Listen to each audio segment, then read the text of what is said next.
Bismillahirrahmanirrahim. Assalamualaikum warahmatullahi wabarakatuh. Alhamdulillahirabbil alamin. Shalatu wassalamu ala asrofil anbiya'i wal mursalin Sayyidina wa maulana Muhammadin wa ala alihi wa sahbihi ajmain. Amma ba'du. Pertama-tama, marilah kita panjatkan puja dan puji syukur kehadirat Allah Subhanahu wa taala, yang mana pada kesempatan kali ini kita masih diberikan kesempatan untuk dapat kembali hadir dalam program Beranda Dakwah beraktivitas bernilai ibadah bersama Fakultas Usuluddin Adab dan Dakwah Institut Agama Islam Negeri Samarinda. Kedua kalinya, tidak lupa kita haturkan sholawat serta salam kepada junjungan kita Nabi besar Nabi Muhammad SAW yang telah membawa kita dari zaman kegelapan menuju zaman yang terang benderang, yakni agama Islam. Pemirsa Beranda Dakwah dimanapun Anda berada, sebelumnya kami ucapkan selamat menunaikan ibadah puasa 1442 Hijriah. Semoga kita dapat menjalankan ibadah puasa pada tahun ini dengan keadaan yang sehat walafiat. Seperti biasanya pemirsa, alhamdulillah telah hadir di tengah-tengah kita seorang narasumber yang mana beliau merupakan dosen di Institut Agama Islam Negeri Samarinda. Beliau adalah Al-Mukarram Ustadz Muhammad Zulkarnain MA.Hum. Mungkin langsung saja kita sapa beliau. Assalamualaikum Ustadz. Waalaikumsalam warahmatullahi wabarakatuh. Bagaimana kabarnya Ustadz hari ini? Sehat alhamdulillah. Sehat alhamdulillah. Semoga selalu diberikan kesehatan oleh Allah Subhanahu wa taala Ustadz. Baiklah pemirsa dimanapun Anda berada, pada kesempatan kali ini Ustadz Zulkarnain akan membawakan tausiah yang bertema hidup dalam keseimbangan. Mungkin langsung saja kita berikan kesempatan kepada Ustadz untuk memberikan pengantar di tausiah kita pada kesempatan kali ini. Kepada Ustadz dipersilahkan. Bismillahirrahmanirrahim. Assalamualaikum warahmatullahi wabarakatuh.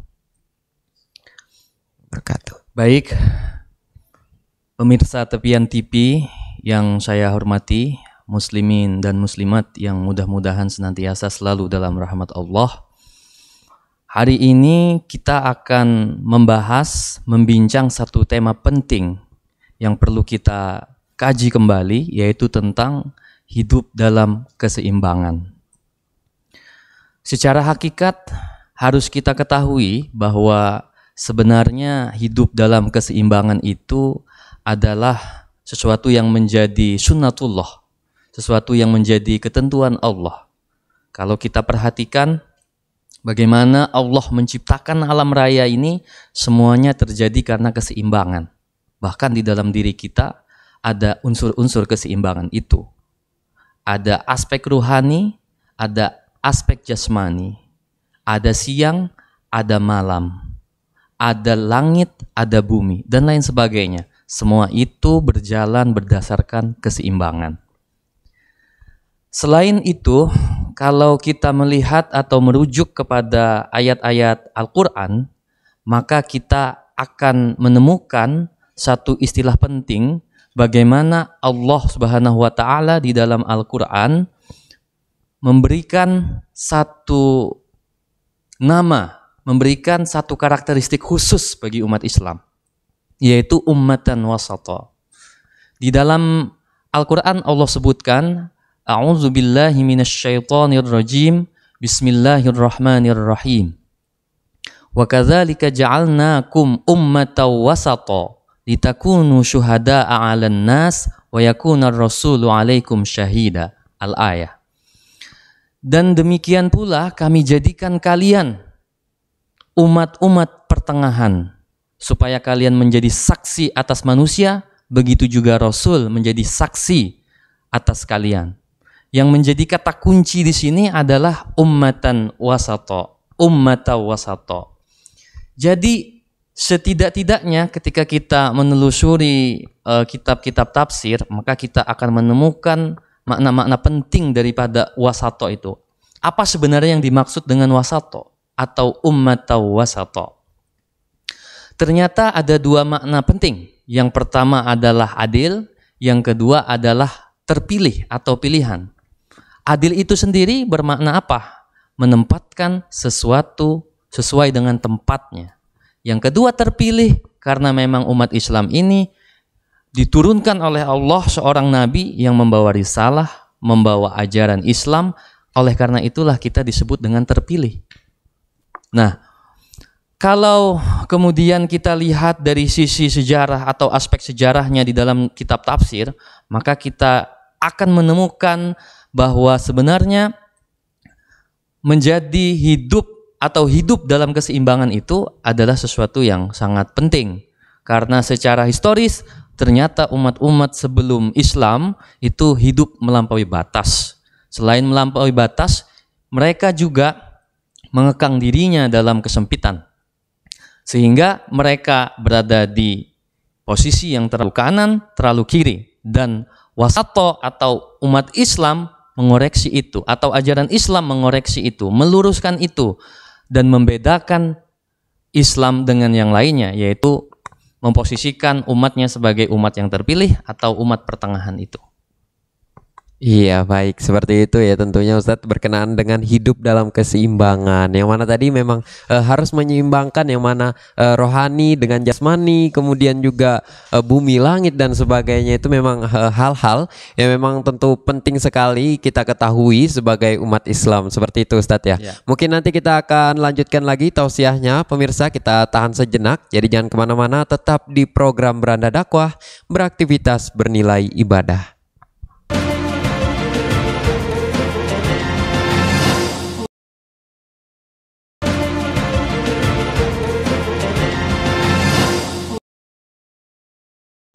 Terima kasih pemirsa, kembali lagi dalam program Beranda Dakwah, beraktivitas bernilai ibadah. Setelah tadi kita mendengarkan pengantar dari tausiah yang telah disampaikan oleh Ustadz Zulkarnain, tadi ada beberapa hal yang dapat kita menjadikan poin, yang mana tadi ada tentang sunatullah ya, tentang hidup keseimbangan, hidup dalam keseimbangan, dan juga ada umatan wasato. Nah, mungkin kita akan dengarkan kembali kelanjutan dari tausiah yang akan disampaikan oleh Ustadz. Kepada Ustadz dipersilahkan. Tadi di awal kita sudah mendiskusikan apa sebenarnya hakikat dari hidup dalam keseimbangan itu berdasarkan data-data sejarah, berdasarkan tafsir-tafsir atas ayat Al-Quran, dan juga hukum Allah atau sunatullah. Nah, melalui data-data sejarah itu, melalui pendapat-pendapat ulama yang kita temukan dalam tafsir Al-Quran, maka dapatlah sebenarnya kita maknai bahwa kehidupan yang seimbang itu adalah kehidupan yang moderat, tidak berlebihan, tidak juga mengungkung diri dalam kesempitan. Ia berada di tengah-tengah, untuk itulah disebut dengan wasato. Selain itu, ada makna-makna yang mungkin bisa ditambahkan, diantaranya adalah bahwa hidup dalam keseimbangan itu berarti sikap dan sifat hidup yang berorientasi pada kemaslahatan baik untuk diri sendiri maupun orang lain. Nah, selanjutnya yang perlu kita ketahui adalah kenapa sebenarnya diskusi atau kajian mengenai hidup dalam keseimbangan itu penting untuk kita lakukan, karena sebenarnya dalam kenyataan kita melihat fakta-fakta tentang ketidakseimbangan itu. Misalnya berkaitan tentang itu, Allah juga dalam tanda kutip menyindir akan hal itu. Misalnya salah satu ayat dari Al-Quran mengatakan, A'udzubillahi minasyaitonirrajim, Zoharul fasadu fil barri wal bahri bima kasabat aydin nas, al-ayah. Jadi telah nampak kerusakan di darat dan di lautan berkat karena tangan manusia. Nah, jadi itu sindiran keras tentang ketidakseimbangan. Jadi di dalam diri kita sebagai seorang manusia itu sejatinya ada dua hal. Yang pertama adalah al-ba'is ad-dini, yang artinya adalah dorongan keagamaan. Dan di sisi yang lain ada al-ba'is asyaitoni atau dorongan syaiton. Dorongan keagamaan tentu saja tujuan dan maksudnya adalah kebaikan, kemanfaatan, dan maslahat bagi diri sendiri dan orang lain. Sementara dorongan yang bersifat dorongan dari setan itu adalah lebih dekat kepada nafsul ammarah atau nafsul la ammaratum bisu, yaitu sikap yang melampaui batas yang cenderung pada perbuatan-perbuatan tercela. Ada beberapa contoh yang bisa kita sebut, misalnya di dalam sosial keagamaan, di kenyataan atau realitas kita misalnya. Kalau kita itu berpikir terlalu sempit, maka yang terjadi adalah tahkim atau penghakiman kepada orang lain.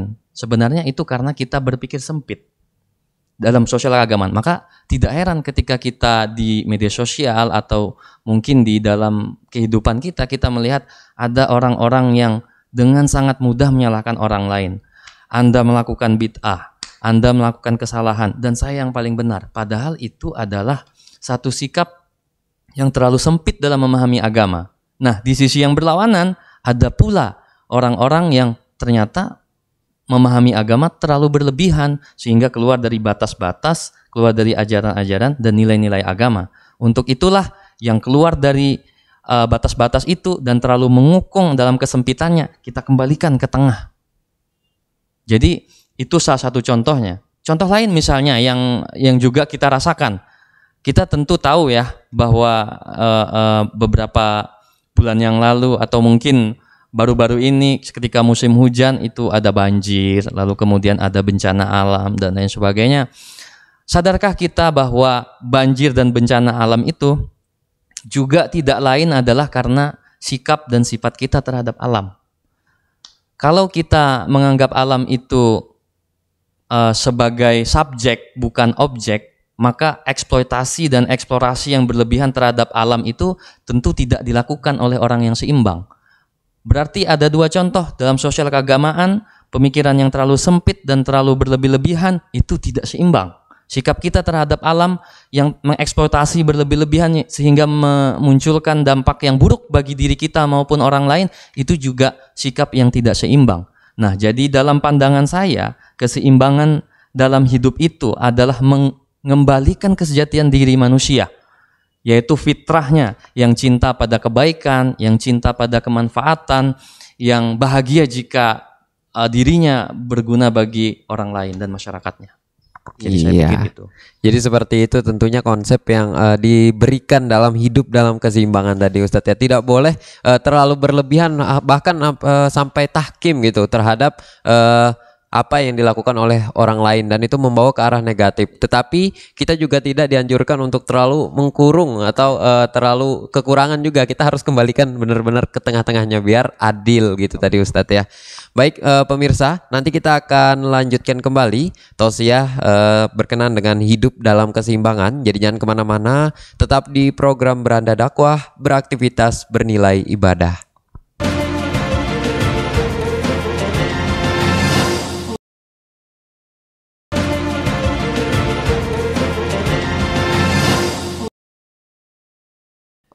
Terima kasih pemirsa, kembali lagi dalam program Beranda Dakwah, beraktivitas bernilai ibadah. Sebelum kita lanjutkan tausiah yang akan disampaikan kembali oleh Ustadz Zulkarnain berkenaan dengan hidup dalam keseimbangan, tentunya kami ingatkan kepada pemirsa yang ingin memberikan pertanyaan secara langsung kepada Ustadz dapat menghubungi kita di nomor interaktif 0852 8961 0044. Baiklah, langsung saja kita berikan kesempatan kepada Ustadz untuk melanjutkan tausiahnya. Baik, terima kasih. Tadi kita sudah mendiskusikan hakikat dari keseimbangan dalam hidup, lalu kemudian kenapa ia penting. Yang tidak kalah pentingnya untuk kembali kita kaji itu adalah bagaimana sebenarnya hidup dalam keseimbangan. Di surah Az-Zariyat ayat 21 Allah berfirman, "Wa fi anfusikum afala tubsirun." Dan yang ada di dalam dirimu, apakah kamu tidak melihat?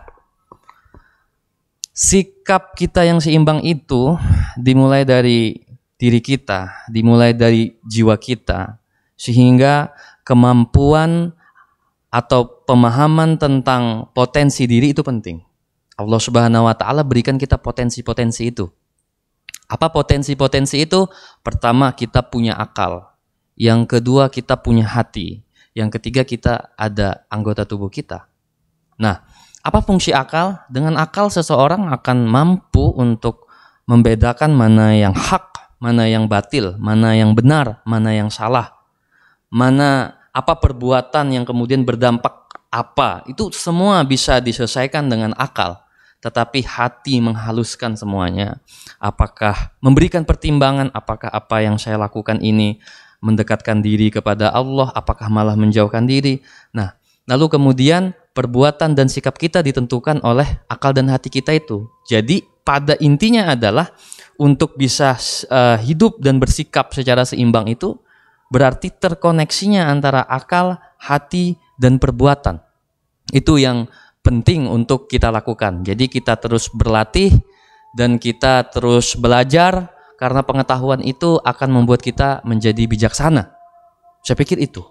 Ya, seperti itu ya tentunya Ustadz ya, berkenaan dengan hidup dalam keseimbangan tadi itu ya, yang ditekankan kepada pikiran, kemudian apa lagi tadi Ustadz? Hati, kemudian juga perbuatan tadi itu. Berkaitan dengan perbuatan ini terkadang banyak hal-hal yang mungkin kiranya tidak seimbang, mungkin seperti itu tadi Ustadz ya, banyak sekali contohnya tadi itu tentang hal-hal yang membuat hidup menjadi tidak seimbang, dan tentunya masih banyak hal-hal lain yang mungkin akan disampaikan oleh Ustadz berkenan dengan tema kita, tema tausiah kita pada kesempatan kali ini. Tetapi kita tahan dulu kepada pemirsa yang ingin memberikan pertanyaan. Sekali lagi kami ingatkan dapat menghubungi di nomor 0852 8961 0044. Jangan kemana-mana, nanti kita akan kembali lagi tetap di program Beranda Dakwah, beraktivitas bernilai ibadah.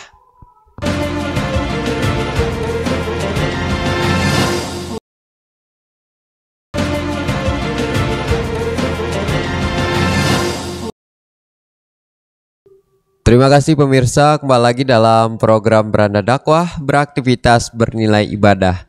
Tidak terasa kita telah berada di segmen tanya jawab pada kesempatan kita kali ini, tentunya dengan tema hidup dalam keseimbangan yang masih bersama dengan Ustadz Zulkarnain tentunya.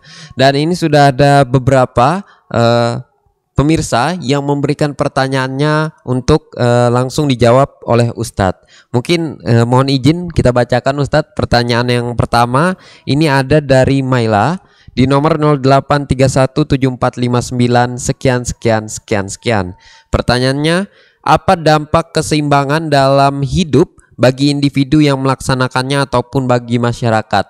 Mungkin pertanyaannya lebih apa manfaatnya gitu mungkin Ustadz, daripada keseimbangan itu apabila dijalankan dalam kehidupan. Mungkin seperti itu Ustadz, boleh dijawab? Terima kasih. Baik, kita di dalam kehidupan sehari-hari pasti menyaksikan kan bahwa ada orang yang sudah berkecukupan hartanya tapi ternyata tidak puas dan masih melakukan korupsi. Ada juga yang ingin jabatan tinggi tetapi menghalalkan segala cara dan melakukan suap. Itu sebenarnya fakta-fakta tentang ketidakseimbangan. Sehingga seseorang yang hatinya, pikirannya, dan perbuatannya seiring sejalan, maka tentu yang akan dia dapatkan itu ada sesuatu yang amat berharga, yaitu ketenangan jiwa. Karena apa? Karena ia sudah menjalankan apa yang disinggung oleh Allah Subhanahu wa taala tentang keseimbangan itu sendiri. Kita bisa cari ayat Al-Qur'an pada surah Al-Qasas ayat 77. Disebutkan di sana, A'udzubillahi minasyaitonirrajim, wabtaghi fima atakallahu daral akhirah wala tansa nasibaka minad dunya wa ahsin kama ahsanallahu ilaika wala tabghil fasada fil ard innallaha la yuhibbul mufsidin. Jadi rumus keseimbangan itu dijelaskan oleh Allah. Yang pertama, carilah apa yang dianugerahkan oleh Allah kepadamu berupa akhirat. Satu. Jadi yang paling pertama disebut itu akhirat. Kehidupan kita ini harus berorientasi akhirat. Yang kedua, setelah akhirat itu Allah juga mengingatkan, wala tansa nasibaka minad dunya. Jangan lupakan kehidupan duniamu. Kalau dari tafsir Syekh Nawawi Al-Bantani, apa sih maknanya itu jangan lupakan dunia? Ternyata tafsirnya adalah utlub sawaballah ila ma yu'addika ilal jannah. Jadi carilah pahala Allah di sisi Allah yang bisa mengantarkanmu ke surga. Ya meskipun pekerjaan kita itu berbagai macam, yang kita lakukan itu berbagai macam. Pastikan bahwa pekerjaan kita itu niat baik dan karena Allah, bertujuan kepada Allah, sehingga dia menjadi nilai ibadah. Jadi satu, akhirat, orientasi kita harus akhirat. Yang kedua, jangan lupakan dunia. Yang ketiga, berbuat baik kepada orang lain. Lalu kemudian yang keempat, jangan membuat kerusakan di muka bumi. Jadi 4 itu sudah dilakukan oleh orang-orang yang seimbang. Dengan melakukan kebaikan kepada orang lain, kita bahagia. Dengan berorientasi ibadah kepada Allah, kita bahagia. Jadi sebenarnya melakukan keseimbangan itu adalah menenteramkan jiwa, mendamaikan jiwa, dan lain sebagainya. Bayangkan jika individu yang tercerahkan karena keseimbangan itu memberikan dampak yang baik bagi keluarganya, dari keluarganya menjadi komunitasnya yang semakin baik, lalu kemudian masyarakatnya, dalam skala yang lebih besar negara. Maka kita akan sampai pada satu pencapaian yang sangat baik, yaitu baldatun thayyibatun wa rabbun ghafur.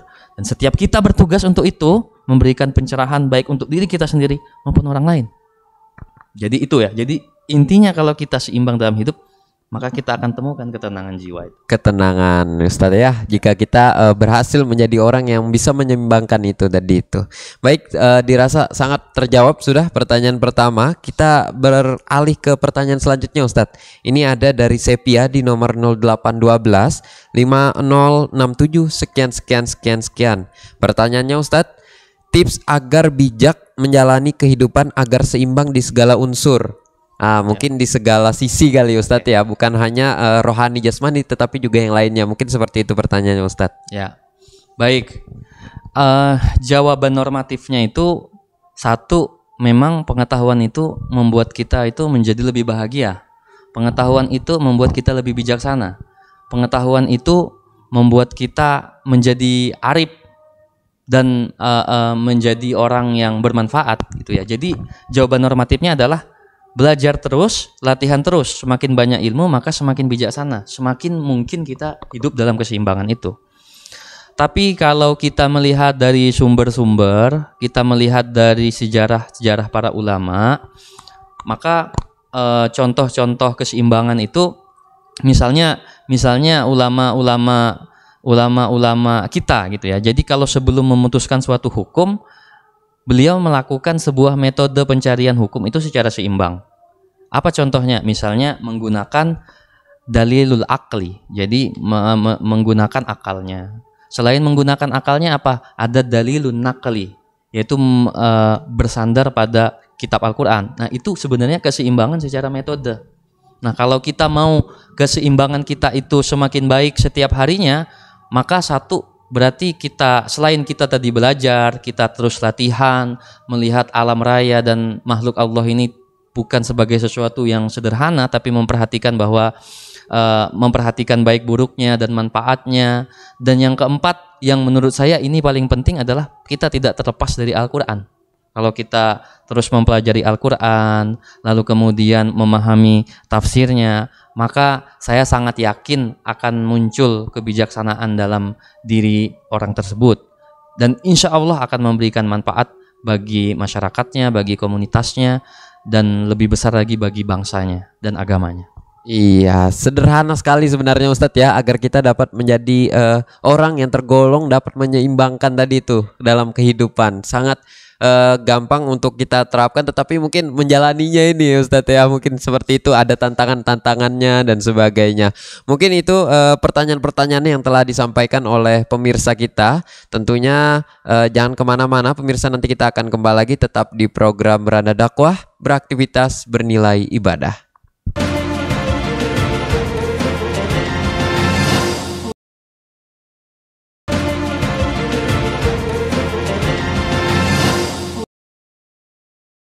Terima kasih pemirsa, kembali lagi dalam program Beranda Dakwah, beraktivitas bernilai ibadah.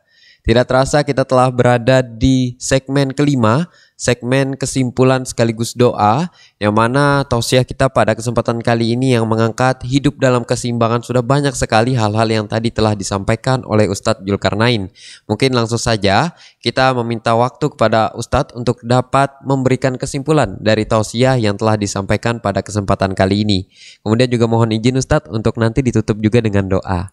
Kepada Ustadz disilahkan. Baik, Terakhir, sebagai penutup dari kajian kita pada hari ini, saya ingin menyampaikan beberapa hal penting. Pertama, hidup dalam keseimbangan itu berarti menjalankan anjuran agama, menjalankan perintah Allah. Memang ia perlu latihan, sehingga kita harus terus berlatih, juga harus didukung dengan proses belajar yang terus-menerus. Mudah-mudahan dengan itu semua, dengan usaha kita untuk menyeimbangkan akal, hati, pikiran, dan perbuatan kita, kita dapat menjadikannya sebagai wujud dari penghambaan kita kepada Allah sebagai makhluknya, memerankan fungsi sebagai khalifatullah fil ard dengan sebaik-baiknya. Dan yang juga harus kita lakukan itu sebenarnya berdoa. Kita tahu bahwa doa yang sering kita baca di penutup dari pinta-pinta kita kepada Allah Subhanahu wa taala itu adalah doa yang sebenarnya sangat menggambarkan tentang keseimbangan. Rabbana atina fid dunya hasanah wa fil akhirati hasanah wa qina adzabannar. Kita mohon kepada Allah supaya di dunia baik, lalu kemudian di akhirat baik dan terhindar dari api neraka. Bukankah itu keseimbangan juga? Sehingga kita terus belajar, kita terus berlatih, lalu kemudian jangan lupa berdoa. Mudah-mudahan Allah memberikan kita kemampuan untuk hidup dalam keseimbangan itu, apapun kita, siapapun kita, dan di dalam berbagai aspek kehidupan yang kita lalui. Baik, mari kita memohon kepada Allah, mudah-mudahan Allah memberikan kita manfaat dan berkah dari pertemuan kita pada hari ini. Mari kita berdoa. Amin, amin, bismillahirrahmanirrahim. Wassalatu wassalamu ala asyrafil anbiya'i wal mursalin sayyidina wa maulana Muhammadin wa ala alihi wa sahbihi ajma'in. Allahumma salli ala sayyidina Muhammadin salatan tunjina biha min jami'il ahwali wal afat wa taqdirana biha jami'al hajat wa tutahhiruna biha min jami'is sayyi'at wa tarfa'una biha indaka a'lat darajat wa tuballighuna biha aqsal ghayat min jami'il khairati fil hayati wa ba'dal mamat. Allahumma ighfir lana dzunubana wa liwalidina warhamhum kama rabbawna shighara wa li jami'il mu'minina wal mu'minat wal muslimina wal muslimat al ahya'i minhum wal amwat innaka sami'un qaribun mujibud da'awat wa yaqdiyal hajat bi rahmatika ya arhamar rahimin. Rabbi zidna ilman wa wasi'lana fi rizqina wa barik lana fima razaqtana waj'alna mahbuban fi qulubi ibadika wa azam fi yunihim waj'alna wajihan fid dunya wal akhirati wa minal muqarrabin ya kathiran nawal ya hasanal fi'al ya qa'iman bila zawal ya mubdi'an bila misal falakal hamdu walakal minnatu wasyarafu ala kulli hal. Rabbana atina min ladunka rahmatan wa hayyi' lana min amrina rasyada. Rabbana atina fid dunya hasanah wa fil akhirati hasanah wa qina adzabannar. Subhana rabbika rabbil izzati amma yasifun wa salamun alal mursalin walhamdulillahi rabbil alamin. Baik, terima kasih banyak Ustadz atas kesempatannya telah hadir untuk memberikan tausiah kepada kita pada kesempatan kali ini. Semoga kita dapat dipertemukan lagi dalam keadaan yang lebih baik lagi ke depannya Ustadz. Dan tentunya akhirnya saya Muhammad Alfi Hidayat serta kru yang bertugas pamit undur diri. Dan tentunya juga untuk pemirsa jangan lupa untuk tetap menyaksikan program Beranda Dakwah setiap hari Rabu pukul 16 WITA hanya di tepian TV Samarinda. Akhirul kalam, Assalamualaikum warahmatullahi wabarakatuh.